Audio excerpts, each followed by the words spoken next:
So here Paul just really says, this is why every member is doing this. This is why the Lord has given certain things to the church.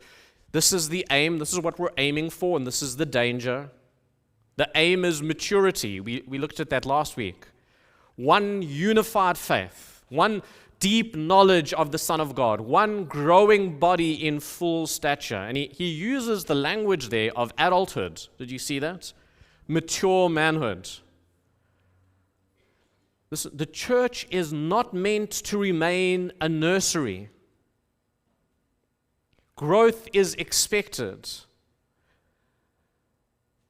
When Jesus said that you'd have faith like a little child, he meant that our faith, our dependence must be like a little child.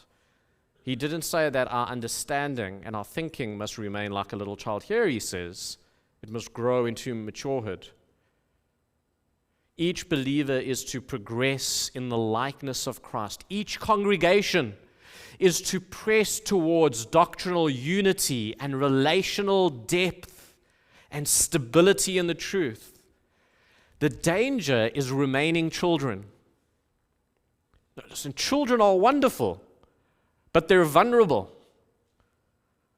easily distracted, frightened, or manipulated. Paul pictures the immature Christian as a boat that it's got no guidance. It's flung about by waves. It's just at the mercy of winds.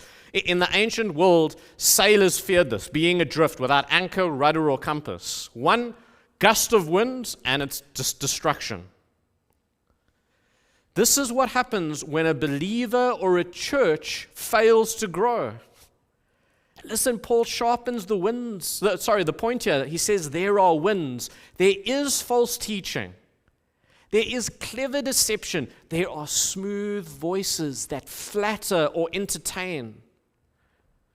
The word that he uses there for cunning actually comes from dice playing at the time. There were tricksters who could rig the throws so that it looked like the throw was random, but it wasn't. Listen, false teaching rarely looks false. It looks plausible. It looks attractive. It makes sense. Oh, this lands heavily on us. You know, our moment right now, we're just so awash with ideas and podcasts and spiritual influencers and self-styled guides and this ministry and that ministry.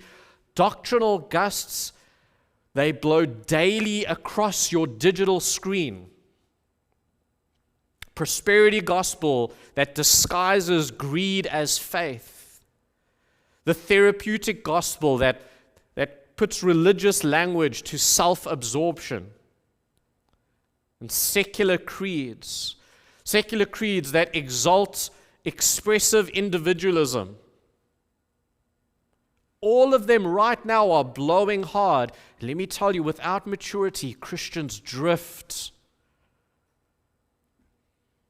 This is the tension. We want stability, we want an anchor, we want maturity, but our flesh prefers ease and novelty and just perpetual adolescence.